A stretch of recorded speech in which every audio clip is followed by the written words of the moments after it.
Alors, merci d'être là pour ce premier webinaire FitSuite CDBA, donc qui va être consacré à la GED, GED OCR, la reconnaissance de Comment on caractère. l'utilise. Et Alors un la petit peu à première étape, NetExbank bien aussi. sûr, c'est d'envoyer les documents dans le logiciel.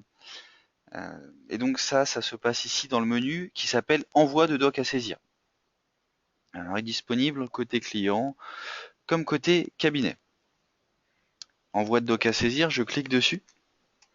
Et je vais pouvoir donc cliquer sur parcourir ici pour aller chercher les documents que j'ai scannés au préalable. Donc là, le client peut le faire ou vous, peu importe. C'est le même écran qu'on soit dans l'espace cabinet ou client.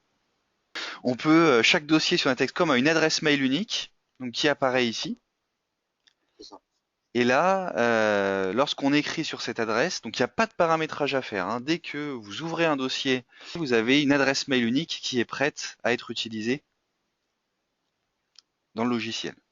Donc tout document en pièce jointe qui arrive sur cette adresse mail sera automatiquement mis en attente de saisie sur le dossier.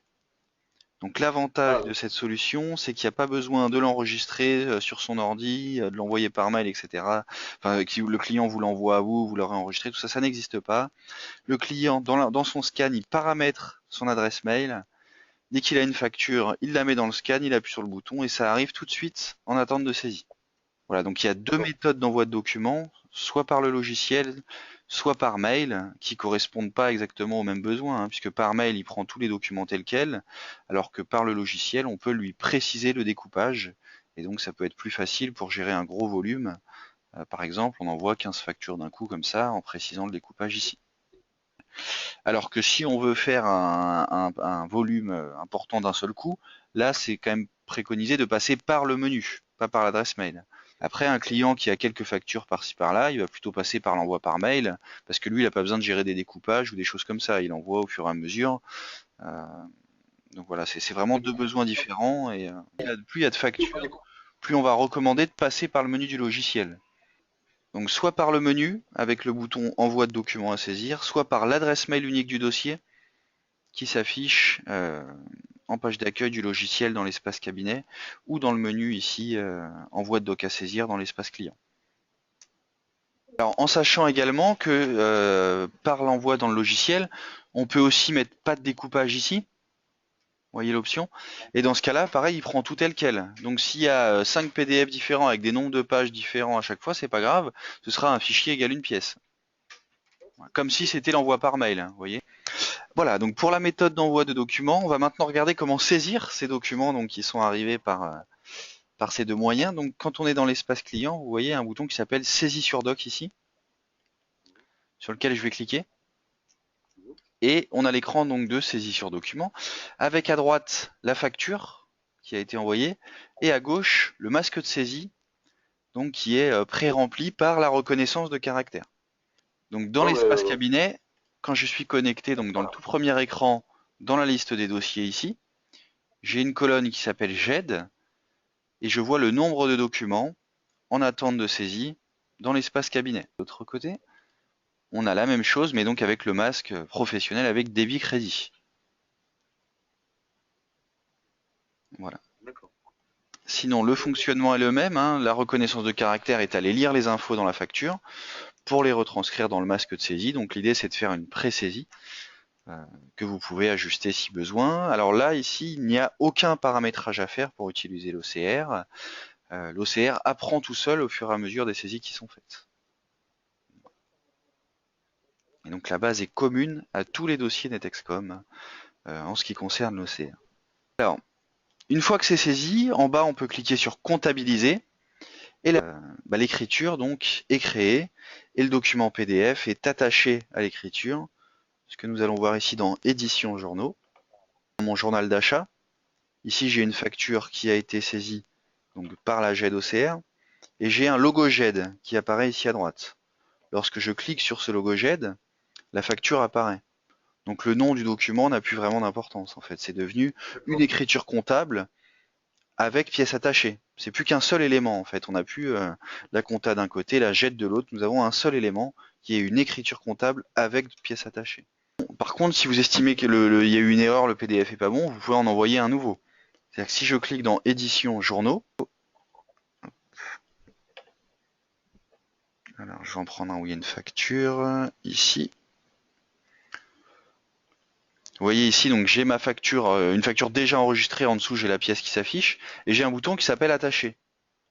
Donc si je vais chercher un document, le nouveau document va remplacer le document qui est attaché à cette pièce. Voilà.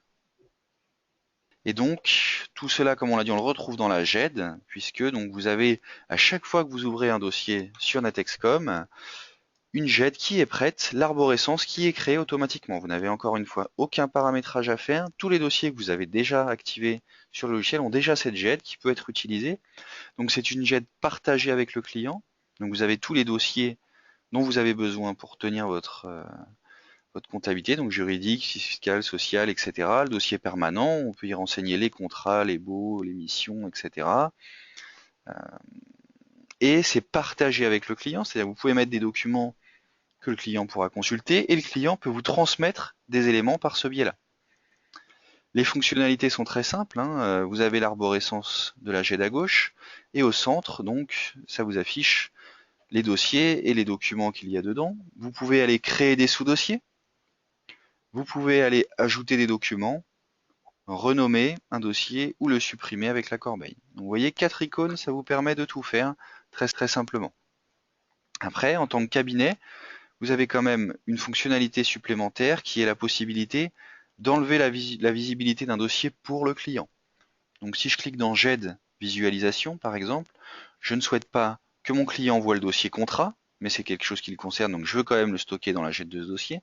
Je clique ici, vous voyez, il y a un icône supplémentaire dans l'espace cabinet qui est le cadenas, visibilité par le client.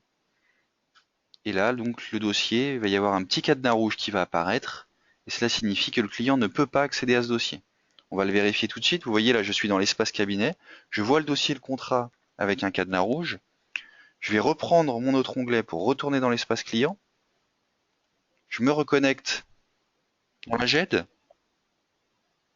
Et si je clique sur dossier permanent, vous voyez, il y a mission et beau, mais le dossier contrat n'apparaît pas. Donc ça permet de garder une confidentialité sur des documents importants d'un dossier. Alors, maintenant, nous allons voir donc comment traiter d'autres documents que des factures, puisque dans la GED peuvent être envoyées des choses qui ne sont pas forcément des factures. Hein. On a encore une fois pas que sur de l'OCR, mais vraiment sur une GED complète intégrée à l'outil de comptabilité. Et vous avez donc en bas le bouton classer qui vous permet donc d'aller ranger des documents dans un dossier ou un sous-dossier de la GED. Donc si le client sur l'adresse mail il a envoyé quelque chose qui n'est pas une facture à saisir, au lieu de cliquer sur comptabiliser, on clique sur classer et on va choisir le document dans lequel on souhaite ranger le dossier dans lequel on souhaite ranger ce document. Ok, donc pour terminer, on va passer sur NetExBank. Donc puisque on a eu des retours donc et vous avez eu le souci de banques qui demandaient des papiers, enfin des choses compliquées, des mandats, des trucs à signer, alors qu'en fait il n'y a pas besoin, puisque le client il peut créer lui-même les codes consultation. Donc vous voyez, quand on est dans boîte à outils NetExBank, on vous a mis quelques exemples. En fait, sur tous les comptes professionnels, un client peut lui-même créer ses codes consultation. Donc par exemple, au Crédit Mutuel, ça s'appelle la gestion déléguée. Au Crédit Agricole, ça s'appelle l'habilitation déléguée. Et dans le logiciel, on vous a mis des exemples, des liens du site, sur le site de la banque, qui expliquent comment faire pour mettre en place la fameuse gestion déléguée. Donc selon les banques, ça n'a pas le même nom, hein, code consultation, gestion déléguée, habilitation déléguée. On vous a mis des exemples pour les banques où on a trouvé l'info sur le site de la banque. Vous voyez, sur le CIC et autres. Donc ça permet d'éviter de demander au guichetier de la banque qui parfois n'est pas formé, connaît même pas cette option-là. Vous voyez, Crédit Agricole, on vous a mis même la vidéo, puisque le Crédit Agricole, je vais vous montrer rapidement, ils ont fait une petite vidéo qui explique comment le client fait pour se débrouiller pour créer des codes qui s'appellent l'habilitation déléguée. Voilà. Donc on vous a mis la vidéo dans le logiciel.